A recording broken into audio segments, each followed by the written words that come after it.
Aleluia. Muito bem. Nas 2 últimas semanas, nós ministramos a respeito de perdão. Nós falamos que Jesus ensina na oração do Pai Nosso, que nós devemos perdoar como nós fomos perdoados. Perdoa as minhas dívidas como tenho perdoado os meus devedores. Depois no final Jesus fala, porque se perdoardes aos homens as suas ofensas, também o meu Pai que está no céu te perdoará. Mas se não perdoar aos homens as suas ofensas, também o meu Pai não perdoará. 2 domingos nós ministramos a respeito disso, e falamos aqui que é uma condição que Deus coloca diante de nós. Um dia todos nós compareceremos perante um tribunal, que é o tribunal de Cristo, que é o tribunal onde Deus vai julgar os filhos, e esse tribunal não vai julgar para condenação eterna não, é apenas um julgamento da graça que nos foi concedida, ou do que nós fizemos com a graça que nos foi concedida. A graça nos foi concedida, a abundante graça do Senhor, o dom da justiça, o presente da justiça de Deus nos foi concedido, e aquilo que nós estamos fazendo hoje, por meio do corpo de Cristo, é que vai ser julgado lá. Nós ministramos nos 2 últimos domingos, se você julga com graça, com misericórdia, é assim que você vai ser julgado lá no tribunal.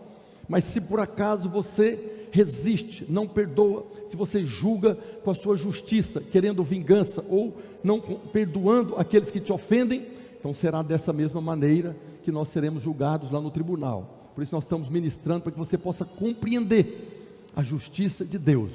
Nós fomos perdoados pela justiça de Deus em Cristo, realizada lá na cruz. Lá na cruz Jesus falou: Pai, perdoa porque eles não sabem o que fazem. E a oração do Senhor lá na cruz, que estava pagando o preço da nossa dívida de pecado, nos alcançou no dia que nós cremos. No dia que você creu na obra da cruz, que você creu no poder do sangue que foi derramado, você recebeu o perdão. Esse perdão é um dom, ele é irrevogável. E nós estamos vivendo debaixo dessa verdade, perdoados. Mas a nossa atitude para com as outras pessoas vai fazer com que nós sejamos julgados lá. O tribunal de Cristo, o próprio Jesus fala que eis que venho sem demora e comigo está a recompensa, o galardão, conforme as obras que cada um participou. Então foi isso que nós ministramos, mas alguns irmãos fizeram algumas perguntas essa semana a respeito do perdão. Nós cremos na palavra de Deus, amém? A palavra de Deus foi liberada sobre nós para nos ensinar, para nos exortar, para nos corrigir e para nos educar na justiça de Cristo. Então alguns irmãos perguntaram, pastor, eu já perdoei a pessoa, mas eu ainda sofro quando lembro daquilo que fez comigo. Isso quer dizer que eu não perdoei de verdade? Aí teve um outro que perguntou: pastor, eu já perdoei muitas vezes, mas toda vez que eu lembro eu fico com raiva da pessoa. Será que eu perdoei de verdade ou meu coração é duro? Nós ministramos, e é verdade, o que a Bíblia nos ensina é a perdoar, é abrir a boca. O perdão não é um sentimento. O fato de você ter perdoado alguém uma ofensa, não significa que você vai esquecer do que aconteceu, pelo menos momentaneamente. E a maneira que nós temos de perdoar é abrindo a boca e falando: está perdoado em nome de Jesus. Quando você foi perdoado de todos os seus pecados pela obra da cruz, não é uma questão de você mudar, é aquilo que você creu, e aí você recebeu o que Jesus falou: perdoa, está perdoado. Da mesma maneira, quando eu abro a minha boca e falo está perdoado, acabou. Agora, isso não muda o fato de que o diabo vai trazer na sua memória a lembrança do que aconteceu. Então eu queria complementar essa mensagem que eu falei nos 2 últimos domingos, para que os irmãos possam ter clareza. O fato é que nós somos ofendidos, e ofendemos também, mas vamos pegar aqui por base a ofensa que você sofreu. Alguém ofendeu você, traiu você, roubou você. Então houve um fato, você foi ofendido, e deve perdoar essas pessoas. O que Jesus fala a respeito disso? Lá no Evangelho de Mateus, capítulo 18, verso 21, projeta por favor, Mateus 18, 21, Jesus respondendo a Pedro, Então Pedro, aproximando-se, lhe perguntou: Senhor, até quantas vezes meu irmão pecará contra mim, que eu lhe perdoe? Até 7 vezes? Respondeu-lhe Jesus: não te digo que até 7 vezes, mas até 70 vezes 7. Aqui no Evangelho de Mateus é a mesma condição que Jesus fala no Sermão do Monte, que nós devemos perdoar. O perdão é incondicional. Qual que é a dificuldade que nós temos de perdoar as pessoas que nos ofenderam? É porque muitos irmãos, e às vezes nós, dependendo da ofensa, nós achamos que o momento que você fala, ele está perdoado, ele está liberado do pecado que cometeu. Quando Jesus coloca a condição que nós devemos perdoar, esse perdão que você libera, não muda nada na vida da pessoa que te ofendeu, nada, muda na sua vida. Se você está carregando aí mágoa, esse ressentimento, no momento que você abre a sua boca e fala está perdoado em nome de Jesus, muda na sua vida. Porque o perdão que nós concedemos não altera em nada. Imagina que alguém roubou você, alguém traiu você, o marido e mulher adulterou, é o pecado mesmo, não roubarás, não adulterarás. Então ele cometeu o pecado, e esse pecado era uma traição para você. No momento que você decide perdoar essa pessoa, o pecado dele continua diante de Deus. Lembra quando Jesus falou lá para um enfermo que estão perdoados os seus pecados? Os fariseus questionaram: quem é esse que perdoa pecado? Só Deus pode perdoar pecado. E é verdade, Jesus não questionou os fariseus, mas Jesus reafirmou: está perdoado. Por quê? Porque Jesus estava aqui em justiça, estava aqui, ele mesmo não tinha condenação, não tinha pecado sobre a vida dele, era o próprio Deus que estava perdoando. Então, quando nós perdoamos a pessoa, não muda nada na condição dela. Ainda que tem muitas pessoas que são magoadas profundamente por causa da ação de pessoas que fizeram com ele, que já morreu há muitos anos.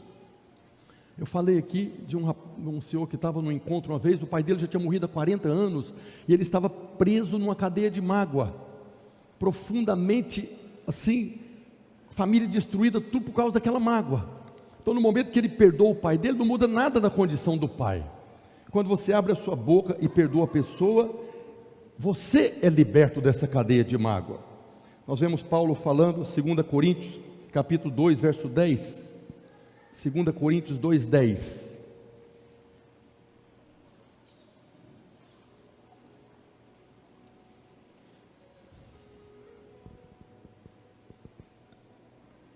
Paulo falando de perdão. A quem perdoais alguma coisa, também eu perdoo. Porque de fato o que tenho perdoado, se alguma coisa tenho perdoado, por causa de vós o fiz na presença de Cristo. Para quê? Para que Satanás não alcance vantagem sobre nós, pois não lhe ignoramos os desígnios.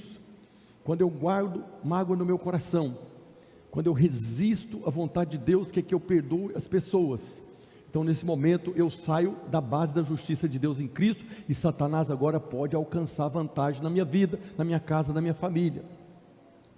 Tem muitas famílias aí passando por problemas sérios, porque alguém tem mágoa no coração e não perdoa. Às vezes nem é entre os membros da família, com outras pessoas, pai, mãe, tios, avós, mas aí o diabo vem e alcança vantagem e começa agora a destruir. Então, quando Jesus está falando, colocando a condição que nós devemos perdoar 70 vezes 7, ele está falando que isso vai trazer um benefício para mim que foi ofendido. Mas que eu quero que você entenda que não muda nada na condição da pessoa que te ofendeu, que te traiu, que te roubou. Então isso é muito importante, porque o perdão não tem nada a ver com a pessoa que te ofendeu, até aqui no que Jesus está falando. Agora, Jesus fala que nós devemos perdoar 70 vezes 7. O que é esse número aqui? Como os irmãos perguntaram aqui. Quando eu lembro, eu ainda sofro. Ou quando eu lembro, eu fico com raiva. Jesus falou de perdoar 70 vezes 7, que pode ser 70 vezes 7 ofensa. A pessoa pecou contra você 70 vezes 7, 490 vezes. Cada uma dessas vezes foi uma ofensa diferente. Então você deve perdoar cada uma delas. Mas esse 70 vezes 7 pode ser uma única ofensa, que todos os dias você vai reafirmar: está perdoado, está perdoado, está perdoado, está perdoado. A mesma ofensa, todo dia que você lembrar que vem algum tipo de sentimento de raiva ou de dor, já está perdoado em nome de Jesus, já está perdoado em nome de Jesus. Quando você tem esse tipo de atitude, você está resistindo ao diabo e ele fugirá de vós, até que essa sensação ruim por causa da ofensa passe.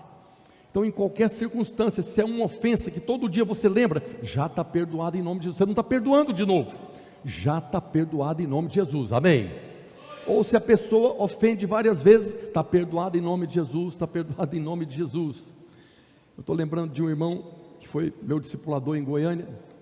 Ele teve uma época que estava com a confusão com a esposa dele lá, e a esposa dele era uma cearense, daquelas bem arretada mesmo. E ele arrumou uma confusão com ela lá, e um dia de madrugada, eles foram dormir, ela com raiva, brigado.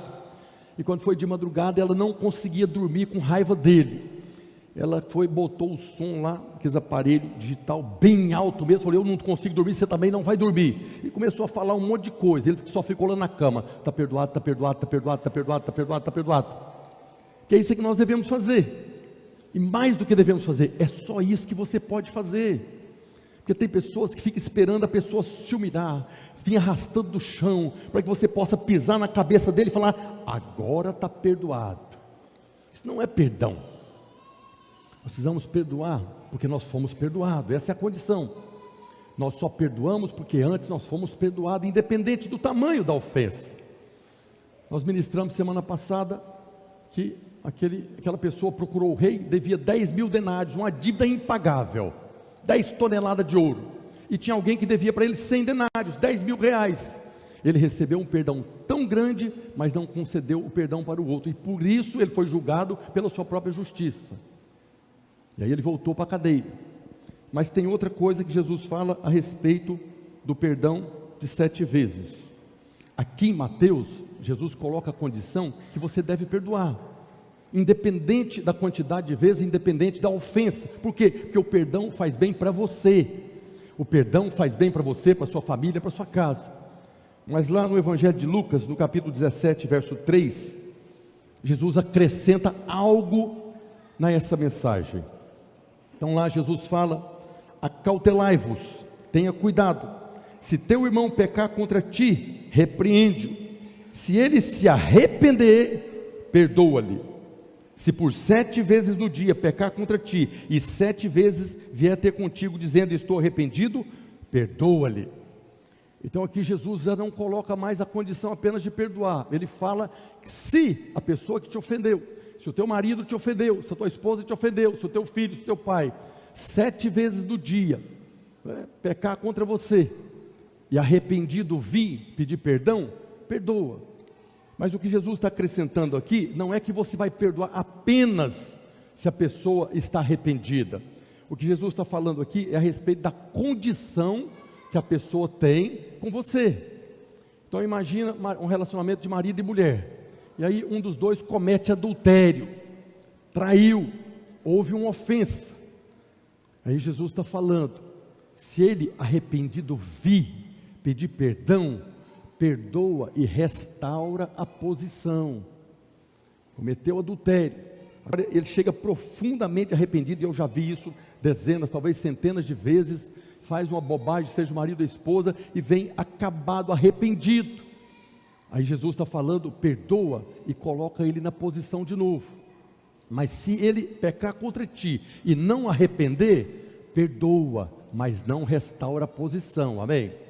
Que essa é uma grande dúvida que principalmente as esposas têm. Meu marido me traiu, agora eu tenho que perdoar, ele tem que ficar dentro da minha casa comigo lá. Aí é o que Jesus está falando, se o teu marido te traiu, se a tua esposa te traiu, se alguém te ofendeu e chega arrependido, você perdoa e ele continua na mesma posição. E se não arrependeu, pastor? Se não arrependeu, o que Jesus está falando é que agora vai estar perdoado, porque o perdão é para você, mas a posição dele não é mais a mesma, amém? É aquela condição, você está aqui, passa lá e pisa no seu pé, ou me perdoa, segunda vez, pisa de novo no pé, terceira vez você vai deixar o pé lá? Não vai, porque o arrependimento é uma mudança de mente que vai levar a pessoa a não pecar novamente, a não trair novamente. Nós aconselhamos muitos casais em Goiânia, e teve uma vez que um marido chegou lá na minha sala, na minha frente, e falou lá, já tinha conversado com ele, tinha conversado com a esposa, ele estava em adultério, e ele chegou, e eu falei, o que vocês querem fazer da vida? A esposa falou, pastor, eu quero restaurar meu casamento. E o marido falou para mim, pastor, eu acho que eu quero separar, porque eu vou continuar traindo ela, e ela não vai aceitar. Esse camarada arrependeu, sim ou não? Não. Ela tem que continuar com ele? Mas ela tem que perdoar? Sim, ela tem que perdoar, mas ela não tem que continuar com ele. Eu pedi para ele, então tá bom, você pode aguardar ali na recepção. E eu falei para ela, Você vai pegar as coisas dele, jogar na rua, botar para fora da sua casa. Não aceita mais dentro da sua casa. Tem uma dignidade, você tem uma dignidade que ele não está te respeitando. Você é filha de Deus, você não pode viver nessa condição. Bota ele para correr da sua vida agora. Aí eu orei com ela, abençoei, para que ela pudesse tomar uma atitude. Depois eu fiquei sabendo que ele reclamou: puxa vida, o pastor nem orou comigo.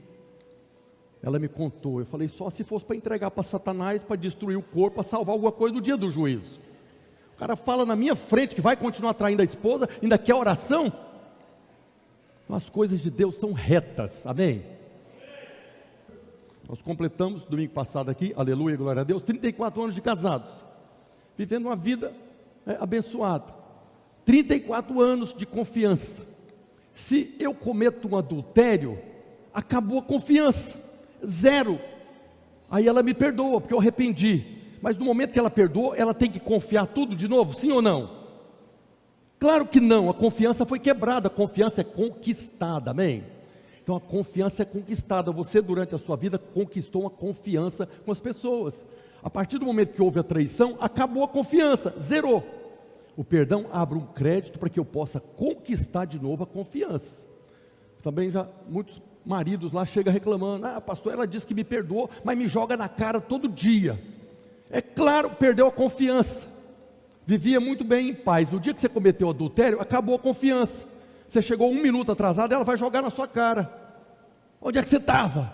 Mas você não confia em mim? Não, não confia. Você traiu, você quer confiança como? Os irmãos estão entendendo? Então o perdão é para você que foi ofendido. Não muda nada na vida daquele que te traiu, que te ofendeu. Muda na sua vida.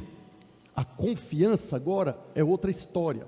A posição da pessoa é outra história, amém? Glória a Deus. Isso também está relacionado ao que eu quero falar isso hoje com os irmãos. Tudo isso está incluso no pacote do sozo, da salvação. Quando a Bíblia fala que nós fomos salvos de toda maldição, nós fomos salvos de tudo isso. Toda a salvação que nós precisamos, da mágoa, da ofensa, de podermos perdoar, de liberar perdão, de edificarmos a nossa casa, está tudo nesse pacote da salvação. Eu quero compartilhar com os irmãos a respeito de uma mensagem que eu dei o nome de Procurando por Jesus. Lá no Evangelho de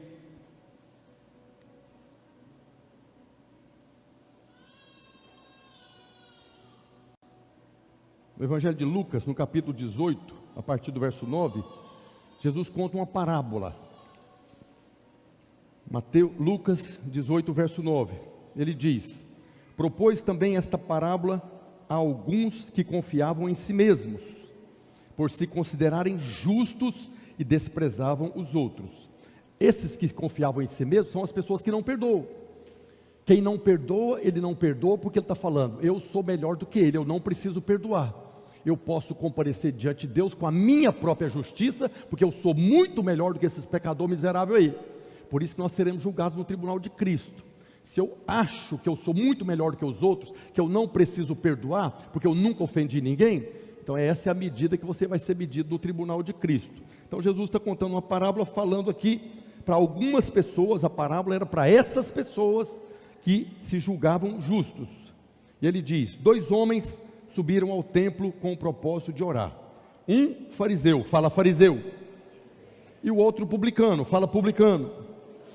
O fariseu, posto em pé, orava de si mesmo para si mesmo, desta forma: ó Deus, graças te dou, porque não sou como os demais homens roubadores, injustos e adúlteros, nem como este publicano miserável aqui. Jejuo 2 vezes por semana, dou o dízimo de tudo quanto tenho. E aí, por outro lado, o publicano, estando em pé, longe, não ousava nem ainda levantar os olhos ao céu, mas batia no peito, dizendo: ó Deus, sê propício a mim, pecador. E Jesus termina a parábola dizendo: digo-vos a essas pessoas que se julgam muito justas, digo-vos que este, o publicano, desceu justificado para sua casa, e não aquele, porque todo o que se exalta será humilhado, mas o que se humilha será exaltado. Todo o que se exalta, um dia vai se tornar humilde, e todo que tem uma atitude humilde vai ser exaltado.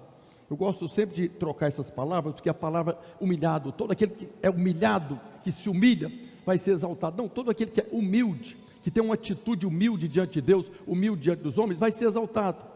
E quando nós decidimos perdoar quem nos ofendeu, eu estou tendo uma atitude humilde. Eu não tenho justiça própria, eu não tenho justiça em mim mesmo que me capacita a condenar essa pessoa e nem a perdoar diante de Deus, mas eu agora, com a minha atitude humilde, eu decido perdoar essa pessoa.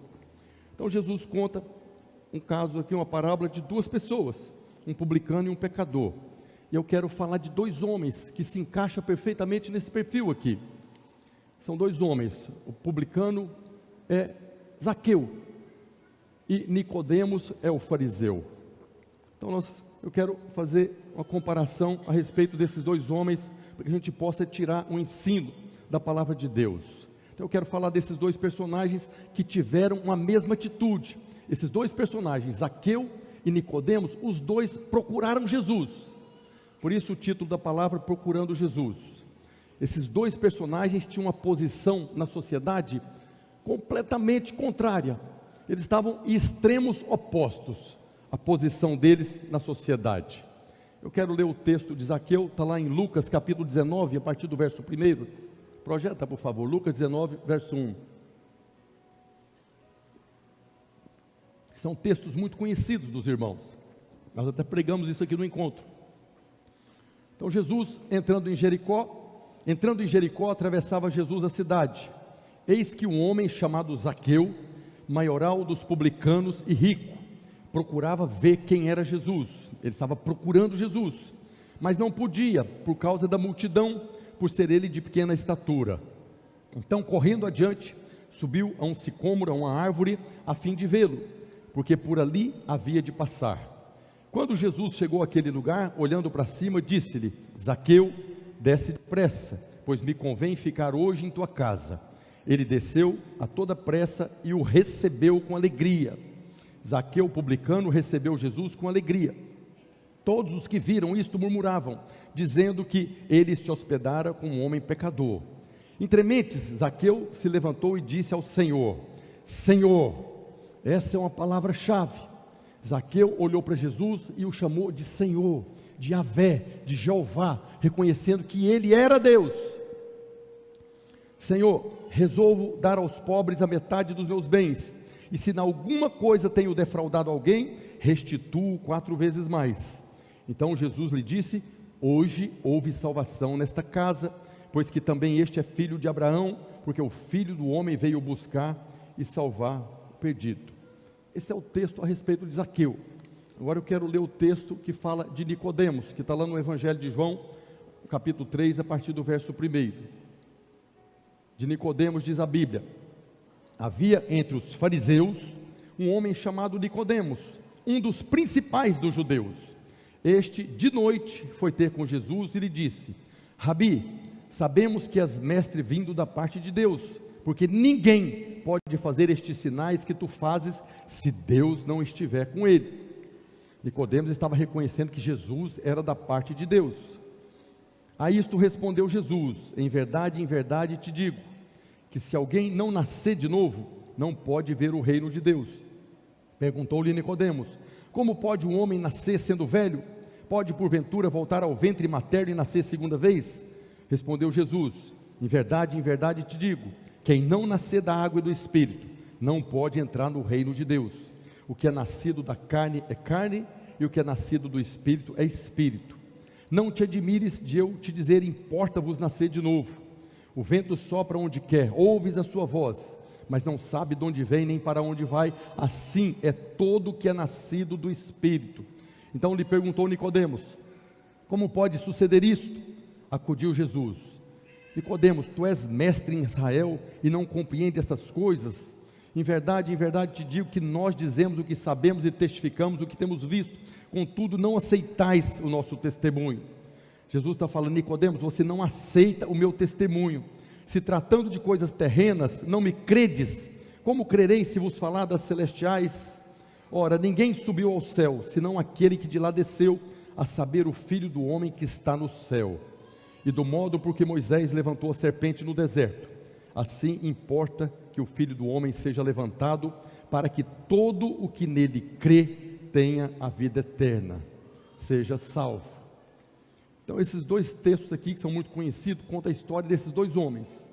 Os dois procuraram Jesus, os dois buscaram Jesus, porque os dois descobriram, perceberam, tiveram uma direção de que tinha algo poderoso em Jesus, que tinha algo diferente naquele homem que andava ali, na Judéia, na Galileia, que andava fazendo bem para todas as pessoas. Os dois falam muita coisa aqui, mas eu quero fazer a comparação entre esses dois personagens, porque os dois são completamente diferentes, os dois tinham uma vida completamente diferente. Então tem pessoas que falam que, por causa dos testemunhos, principalmente na televisão, que a igreja só tem ex-ladrão, ex-prostituta, ex-drogado. Esse é um senso comum das pessoas lá fora, por causa dos testemunhos, da maioria dos testemunhos que aparecem na televisão, são testemunhos muito chocantes. Então eles acreditam que a igreja está aqui para receber essas pessoas completamente destruídas, que a igreja que o Senhor Jesus está edificando é para tirar esse povo da lama, esse povo pecador miserável. Mas a verdade, a igreja, ela é um corpo de Cristo, onde tem pessoas arrependidas. A igreja é composta de pessoas que passaram pelo processo do arrependimento, da metanoia, mudança de mente. Primeira pregação de Jesus: arrependei-vos, porque é chegado o reino de Deus. Nós estamos aqui porque de alguma maneira o Espírito Santo nos convenceu do pecado, e eu vi que eu estava condenado e eu precisava de um Salvador, e o Espírito Santo me apresentou Jesus o Salvador, e eu criei na obra da cruz. Então a igreja, ela é composta de pessoas que passaram por essa experiência do arrependimento, e não de pessoas que viram que a igreja é a única solução para a sua vida, ainda que é a nossa vida eterna. Nós somos esse povo. Mas falando de Zaqueu, o texto começa falando que ele era uma pessoa de baixa estatura. Ele queria ver Jesus, mas não tinha jeito por causa da multidão, porque ele era menor que os outros, ele não via. Mas fala que ele era o maioral dos publicanos. Na parábola Jesus fala do fariseu e do publicano. Zaqueu era o publicano. Quem eram os publicanos? Publicano eram os cobradores de impostos, corruptos. Ele era judeu, mas trabalhava para o Império Romano. Ele cobrava imposto do judeu e passava para o Império Romano. Mas era aquele mau elemento dos dois lados. Ele cobrava além do que deveria cobrar do judeu e passava aquém do que deveria passar. Então ele roubava dos dois lados. Por isso virou um homem muito rico. Agora, a condição deles diante do povo era péssima. A reputação que eles tinham era de cães. As pessoas tratavam os publicanos como cães. Quando passavam perto de um publicano, as pessoas cuspiam no chão. Eram repudiados, as pessoas não olhavam para eles, porque eles eram tidos como pessoas completamente assim, fora de qualquer senso. Esse era Zaqueu. Esse era o publicano que foi no templo falar com Deus. Era essa pessoa completamente desprezada pela sociedade. Roubava dos dois lados. E por que Zaqueu procurou Jesus? Era um homem muito rico. Talvez Zaqueu era aquele, como muita gente ainda hoje pensa, que o dinheiro vai resolver todos os seus problemas. E você precisa de dinheiro de qualquer maneira, de qualquer custo. Você precisa ter dinheiro, que o dia que você tiver dinheiro, você vai ter paz na sua vida. Zaqueu poderia ser uma dessas pessoas, mas no decorrer da sua vida, ele percebeu que o dinheiro que ele havia conquistado não trouxe o que ele queria. Tinha muito dinheiro, podia comprar tudo que ele queria, mas não tinha paz. O dinheiro que ele conquistou, inclusive roubando das pessoas, não trouxe paz para a vida dele, para a casa dele. Tem um ditado conhecido aí, que as pessoas gostam de falar, que dinheiro não traz felicidade. E é verdade mesmo, o testemunho de Zaqueu é esse. Mas é verdade também que pobreza também não traz felicidade. Se Zaqueu fosse um homem muito pobre também, isso não ia mudar a história dele, porque tem gente que acha que se for pobre e miserável, então você está bem com Deus. Não é o dinheiro que muda a sua condição, na sua casa, na sua família, na sociedade. Zaqueu também passou por isso. Agora, por que ele foi procurar Jesus? Zaqueu era um homem, era um judeu, que estava debaixo da lei de Moisés. A lei de Moisés é: não roubarás, não matarás, não adulterarás. não dirás falso testemunho. Então ele conhecia os mandamentos da lei. Nós vemos lá no final do texto que fala que ele disse que devolveria 4 vezes mais. Por que ele conhecia os mandamentos da lei? Porque esse era o mandamento da lei. Se alguém roubasse um jumento, ele deveria devolver o jumento que roubou e mais 4 jumentos, para poder agora consertar aquilo que ele havia feito. Então Zaqueu conhecia a lei e sabia que estava debaixo de condenação por causa da sua atitude. Zaqueu se viu debaixo de condenação, a condenação eterna, a condenação da miséria, a condenação da enfermidade. Houve um momento que ele se viu nessa condição, e certamente, como todas as pessoas daquela época, ouviu falar de um homem, um nazareno, que andava ali por todo lugar, fazendo bem, como diz a Bíblia, e perdoando os pecadores como ele. Quando Zaqueu ficou sabendo que tinha um homem que perdoava pecado, que curava os enfermos, eu preciso encontrar com esse homem, eu preciso tirar essa condenação da minha vida, eu preciso sair desse buraco que eu estou vivendo. E ele foi procurar Jesus, e viu que Jesus ia passar num determinado lugar, mas por ele ser baixinho, ele não conseguia ver Jesus, muito menos falar com ele. Então correu na frente e decidiu subir numa árvore. Quando Jesus chegou debaixo, o próprio Jesus, Zaqueu deu um passo na direção do Senhor. Zaqueu procurou Jesus, e quando Jesus chegou debaixo da árvore, olhou para cima e disse o quê? Zaqueu, desce depressa, hoje eu quero ir na sua casa. Zaqueu teve uma decisão: eu preciso conhecer Jesus, eu preciso achar esse Jesus. E quando Jesus chegou onde ele estava, não foi nem ele, o texto não fala que ele gritou como aquele cego Bartimeu, Jesus, filho de Davi, não, ele estava em cima da árvore. Jesus parou, olhou para cima, desce depressa, é preciso que eu vá na sua casa hoje. E quando Jesus estava na casa dele, que ele tomou aquela atitude, Senhor, aí Jesus falou, hoje houve salvação nessa casa. E nesse momento que Jesus falou, hoje houve salvação, Zaqueu se viu perdoado. Zaqueu descobriu que não era o dinheiro que ia trazer paz para ele. Zaqueu descobriu que aquele homem que estava ali, Jesus de Nazaré, era a paz que ele precisava. E ele viu que tudo que ele tinha como que poderia guardar a vida dele, não era nada. Por isso que ele falou, além de devolver 4 vezes mais o que eu roubei, eu vou pegar metade do que eu tenho e vou dar para os pobres. Por quê? Porque aquilo que era a segurança dele, se tornou nada, porque agora ele descobriu a verdadeira paz no coração. Que a paz não está em coisas, a verdadeira paz está numa pessoa. E Zaqueu, o publicano, rejeitado, desprezado, descobriu essa paz. Ele viu que muito mais do que qualquer coisa, o que ele precisa é de procurar Jesus, encontrar Jesus. Depois o outro homem, Nicodemos, o fariseu. Esse fariseu, o texto fala que ele era completamente diferente de Zaqueu.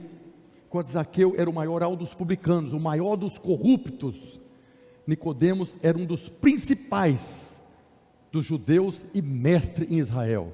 Era um sacerdote, ministrava no templo, era alguém que tinha uma posição religiosa, como o texto diz que ele era fariseu, como aquele que estava no templo, julgando o publicano. Os fariseus naquela época eram o grupo de judeus mais radicais da religião. Era aquele crente mais radical, que não faz isso, não faz aquilo, não corta cabelo, não depila a perna, não passa desodorante, não passa batom, não passa perfume, não passa esmalte. É aquele mais radical. Eles eram religiosos que procuravam cumprir a lei nos seus mínimos detalhes. Essas pessoas, as pessoas também da sociedade, tinham também uma impressão a respeito dos fariseus. Quando os publicanos passavam perto das pessoas, eles baixavam a cabeça e cuspiam, tipo assim, eu tenho nojo de você. Mas quando os fariseus passavam, as pessoas baixavam a cabeça. As pessoas tinham medo de olhar para eles, porque eram muito santos. Eram homens santos, perfeitos, faz tudo errado, tudo certo. Os fariseus eram tidos como pessoas assim, sobrenatural. Tamanha a santidade deles. Os fariseus, diz a Bíblia, que eles oravam várias vezes ao dia, entregavam o dízimo de tudo que tinham, não roubavam, não matavam, não adulteravam, não falavam o nome do Senhor em vão, cumpriam os mandamentos. Essa era a condição deles. Muitas vezes nós pregamos a respeito dos fariseus, porque Jesus pega pesado com eles, e nós achamos que eles eram maus elementos. Não eram. Qualquer um desses fariseus que tivesse hoje no nosso meio evangélico, teria posição, estaria sentado numa cadeira aqui atrás, sustentando a unção, sustentando o mover, porque o homem era santo demais. O problema dele não eram as atitudes que eles tinham, era o coração. O problema deles é que eles se julgavam melhores pelas atitudes. Não sou como esse publicano miserável, pecador, imundo. É o que o fariseu falou lá no templo, na parábola que Jesus conta. Agora, como que ele procurou Jesus?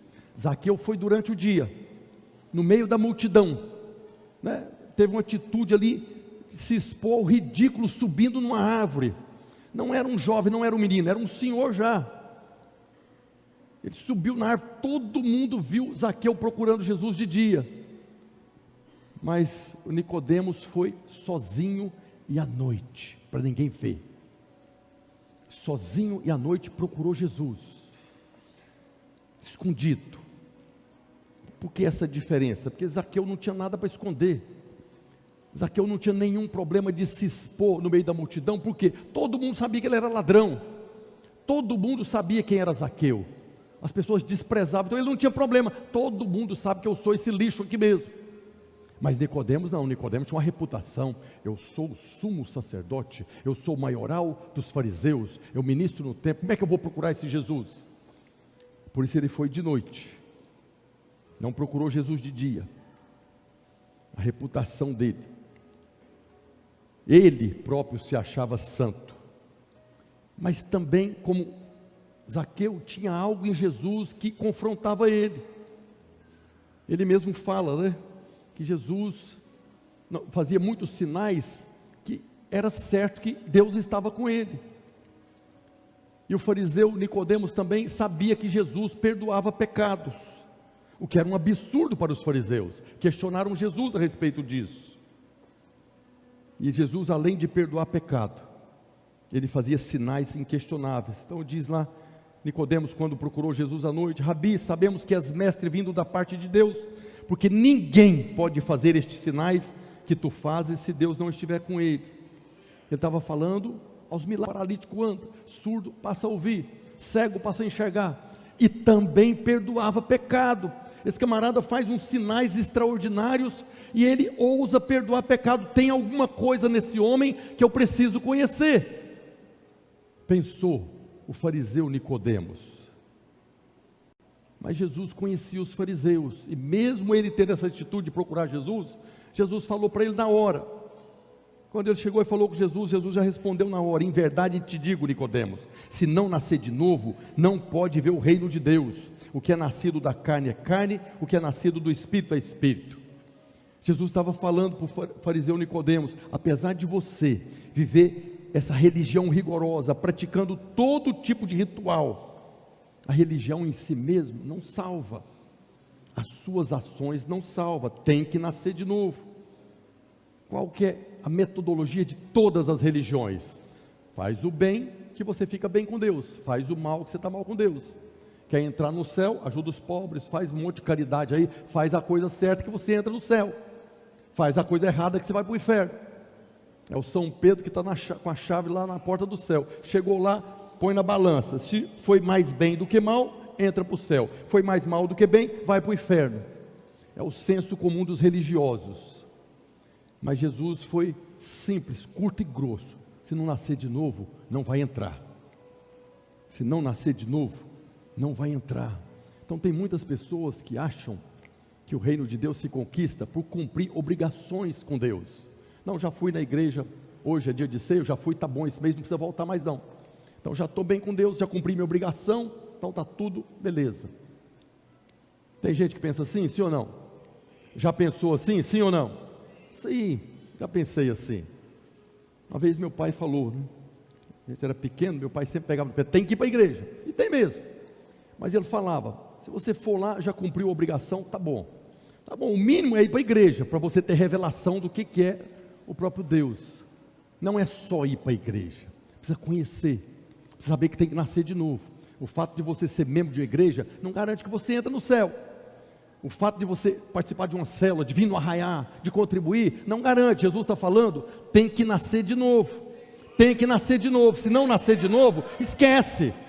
E Jesus foi duro com esse fariseu aqui, que foi um dos melhores fariseus, porque buscou Jesus, né? Porque a maioria dos fariseus nunca procuraram Jesus, apenas queria pegar ele numa cilada.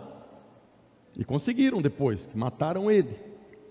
Jesus falou, tem que nascer de novo. E o fariseu Nicodemos ficou doido, eu faço tudo que a lei manda, eu não roubo, eu não mato, e às vezes eu até tenho vontade de matar, às vezes até tenho vontade de roubar, às vezes eu tenho até vontade de adulterar, mas eu não faço, porque eu acho que por isso eu estou indo para o céu. Mas Jesus falou, o que é nascido da carne é só carne, tem que nascer de novo, tem que nascer do Espírito. Todos os homens, Nicodemos, nascem da carne. Nós vemos João falando no Evangelho, né? No primeiro capítulo do Evangelho, que nós que recebemos Jesus, né? Mas a todos quantos receberam, deu-lhes o poder de serem feitos filhos, porque não nasceram do sangue, nem da vontade do homem, nem da carne, mas de Deus. Então nós nascemos de novo, nascemos do Espírito, quando nós recebemos Jesus. E Jesus estava falando para Nicodemos isso, tem que nascer de novo. Quem não nasceu de novo, não pode agradar a Deus, por mais que você faça tudo que está escrito na lei, não pode agradar a Deus. Por quê? Paulo fala em Romanos 3:23. Romanos 3:23, Paulo diz, é uma sentença final, todos pecaram e carecem da glória de Deus, todos pecaram e foram afastados de Deus, todos pecaram e foram destituídos da presença, não tem presença, você não tem comunhão com Deus. E depois, na sequência do texto, tem um versículo que todos nós conhecemos, que Jesus falou para Nicodemos, o João 3,16, porque Deus amou o mundo, Nicodemos, de tal maneira, que deu o seu Filho unigênito, para que todo aquele que nele crê não pereça, mas tenha vida eterna. Foi para Nicodemos, o fariseu, que Jesus falou. Foi para esse aqui, que achava que era muito bom, que podia julgar o publicano, o pecador miserável, que orava de si para si mesmo. Eu acho muito interessante Jesus falar da parábola, né? Que de um lado estava o fariseu que orava dele para ele mesmo. Ou seja, eu sou maravilhoso, que é isso? Eu preciso andar mais comigo, eu preciso arrumar mais tempo para estar comigo, assim, para aprender mais comigo. Eu sou tão bom que eu tenho que aprender comigo mais. Eu preciso arrumar mais tempo. Tão maravilhoso que eu sou. Conhece gente assim? Às vezes eu falo para o pastor, mas é brincando, irmãos.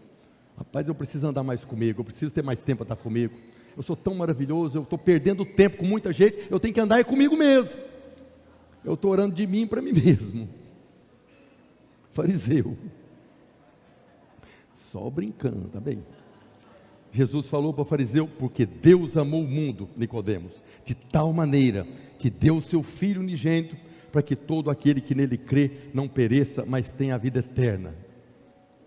Jesus deu uma aula, para o mestre em Israel, Jesus deu uma aula, para aquele mestre a respeito de Deus, e de salvação.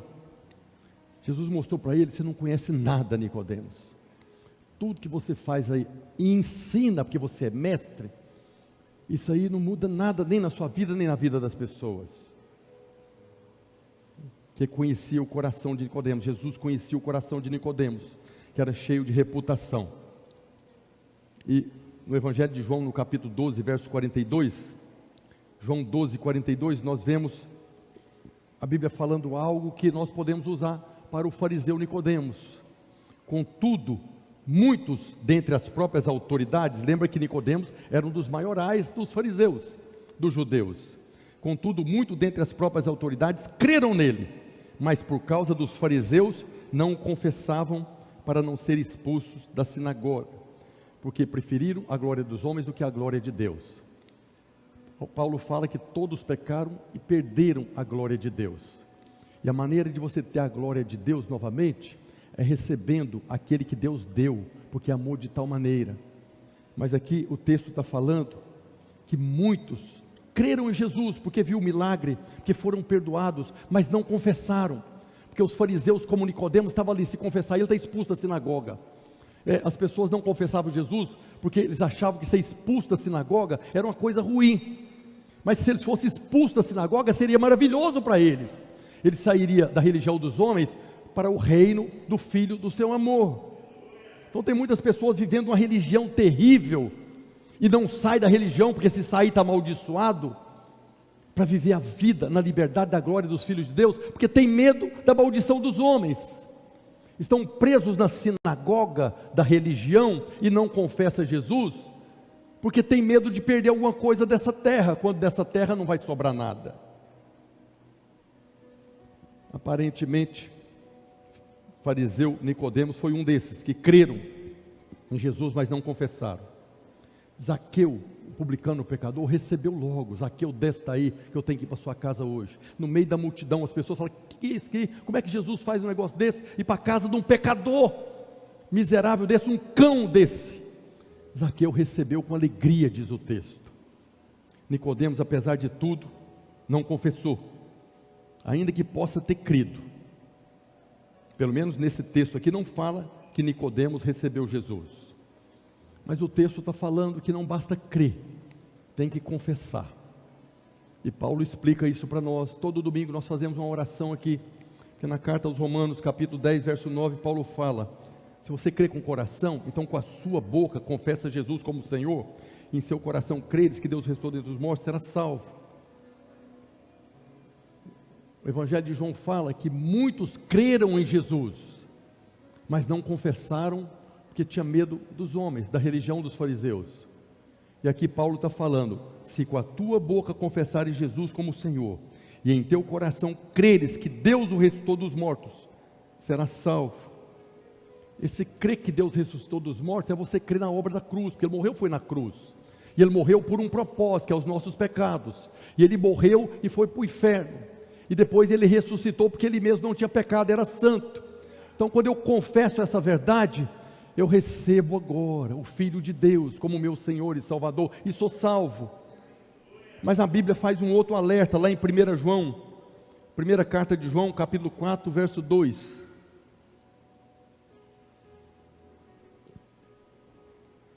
A Bíblia não se contradiz, a Bíblia se complementa. João diz: nisto reconheceis o Espírito de Deus, que é Deus. Todo espírito, todo homem que tem um espírito que confessa que Jesus Cristo veio em carne é de Deus, e todo espírito que não confessa a Jesus não procede de Deus, pelo contrário, este é o espírito do anticristo. Então o reino de Deus é muito mais simples do que parece, é muito mais fácil de entrar no reino do que parece. Precisamos deixar a religião, precisamos deixar o fazer, precisamos apenas crer e confessar. Essa mensagem de hoje, eu a substituí. Eu falei para os irmãos que eu ia ministrar a respeito da volta de Jesus, e vou ministrar. A partir do próximo domingo vamos continuar, mas há um parêntese aqui. Só vai ver a volta de Jesus aqueles que creram com o coração e o receberam e confessaram. Hoje eu estou ministrando a palavra aqui. Eu louvo a Deus por você que está aqui. Eu louvo a Deus por você que está aqui ouvindo essa mensagem. Não faz diferença nenhuma você ser um publicano, pecador, miserável, ladrão e corrupto. Nem faz diferença nenhuma você ser aquela pessoa maravilhosa que faz tudo certo, que ajuda os pobres, que paga suas contas, que não rouba, que não mata, que não adultera. Não faz diferença nenhuma. Se não nascer do Espírito, não vai ver o reino de Deus. Você que está conectado conosco na internet, se não nascer do Espírito, não vai ver o reino de Deus. É o Jesus que está falando, é o Filho de Deus que foi entregue. E a única maneira que nós temos de ver o reino de Deus é nascer de novo. E como é que nós nascemos de novo? Se com a tua boca confessares Jesus como Senhor, e no seu coração você crê que Ele ressuscitou, está salvo. Mas a todos quantos o receberam, deu-lhes o poder de serem feitos filhos de Deus, a saber, os que creram no seu nome, os quais não nasceram do sangue, nem da vontade do homem, nem da carne, mas de Deus. Nasceu de novo. Nicodemos ouviu a pregação do próprio Jesus, não confessou. Você está ouvindo a palavra de Deus, é a palavra de Deus que eu estou falando aqui hoje. E o meu convite é que, se você ainda não recebeu o Filho de Deus, se você ainda não confessou Jesus, seja lá qual motivo que for, hoje é o dia que Deus providenciou para que você possa entrar no reino de Deus. E a partir do momento que você recebe Jesus, você recebe o perdão de todos os seus pecados. A partir do momento que você recebe Jesus, você recebe o poder de Deus para perdoar as pessoas que te ofenderam, para que Satanás não alcance vantagem na sua vida. Essa questão do perdão precisa ser resolvida. Lá na cruz, pelo poder do sangue que foi derramado, eu fui perdoado de todos os meus pecados. Mas o mesmo sangue que tem o poder de perdoar os meus pecados, me libertou da maldição, da mágoa. Me libertou, o mesmo sangue que me perdoou, me capacita agora a fugir da condenação da mágoa e ser julgado pela minha própria justiça. Sangue de Jesus tem poder, tem, para perdoar todos os seus pecados, mas também te capacitar a perdoar quem te ofendeu, assim como você foi perdoado. Queria convidar toda a igreja a ficar de pé nessa hora. Hoje é dia de ceia, e na ceia nós celebramos o corpo e o sangue. É o corpo e o sangue que foi entregue na cruz, porque Deus nos amou de tal maneira, que perdoou todos os nossos pecados. É o mesmo sangue que foi derramado, que te libertou da maldição da mágoa, dessas cadeias do inferno que prende as pessoas, para que Satanás alcance vantagem. Eu queria que você fechasse os seus olhos nessa hora, e você, se você está aqui, entendeu essa mensagem, essa é a boa nova do Evangelho, essa é a boa notícia que Jesus veio ao mundo anunciar, essa é a boa notícia. Você não precisa mais viver escravo da religião, ou escravo da sua justiça própria. Tem alguém que morreu para pagar sua dívida, tem alguém que se entregou à morte para que você recebesse vida. Nós celebramos isso na ceia todo mês. E que você fechasse os seus olhos agora, enquanto os irmãos toquem aqui uma música, e você falasse com Deus: Senhor, eu quero hoje fazer parte do seu reino, mas eu quero fazer parte na liberdade que foi ministrada aqui hoje. Eu quero hoje, ó Deus, que essa palavra entre e governe o meu coração e mude a minha história, que eu nunca mais permita na minha mente que eu tenho que fazer alguma coisa para que eu seja aceito pelo Senhor. Eu quero crer na plena salvação do Senhor, eu quero crer que a sua salvação é plena, completa e nunca vai mudar em relação à minha vida. Feche os olhos, vamos orar. Senhor, nós oramos hoje, oramos e cremos, ó Deus, cremos no poder da Tua palavra, cremos no poder do sangue que foi derramado, cremos na boa nova do Evangelho, o Evangelho da salvação, o Evangelho da graça, e hoje nós estamos aqui reunidos, ó Deus, compartilhando a verdade a respeito desses dois homens, desses dois personagens que procuraram o Senhor, o publicano, o pecador, ó Deus, que chegou no templo diante do Senhor, e apenas pediu perdão dos seus pecados, e o fariseu com a justiça própria, chegou, ó Deus, orando de si para si mesmo, contemplando as suas maravilhas, e o Senhor mesmo disse, que o publicano saiu justificado, e o fariseu não. Nós oramos hoje, ó Deus, para que todas as pessoas que ouviram essa mensagem, possa nesse instante, onde estiver, aqui no prédio, ou através da internet, possa reconhecer, e confessar Jesus Cristo como o Senhor da vida deles, e receberem o poder de ser feitos filhos, e receberem o perdão de todos os pecados, e serem fortalecidos no Senhor, e na força do seu poder, para de uma vez por todas, ser liberto de toda a cadeia de mágoa, de ressentimento, para que possam viver uma vida na liberdade da glória dos filhos de Deus. Assim eu oro, a minha oração, em nome de Jesus, com os olhos fechados, eu convido toda a igreja a fazer a oração que Paulo nos orienta. Repete comigo: eu confesso com a minha boca que Jesus Cristo é o meu Senhor, o meu Salvador, e eu creio com o meu coração que Jesus é o Filho de Deus, que veio aqui na terra em carne e sangue, morreu na cruz no meu lugar, pelos meus pecados, e porque eu creio, eu sou salvo. Senhor Jesus, muda a minha vida, escreve o meu nome no seu livro, o livro da vida, e me abençoa, para que eu possa viver conforme a sua palavra. Me abençoa, para que hoje eu decida perdoar todas as pessoas que me ofenderam. Hoje eu tomo posse da minha salvação, e eu decido diante da cruz, perdoar todos os que me ofenderam. Assim eu declaro hoje, em nome de Jesus. Amém, amém, aleluia.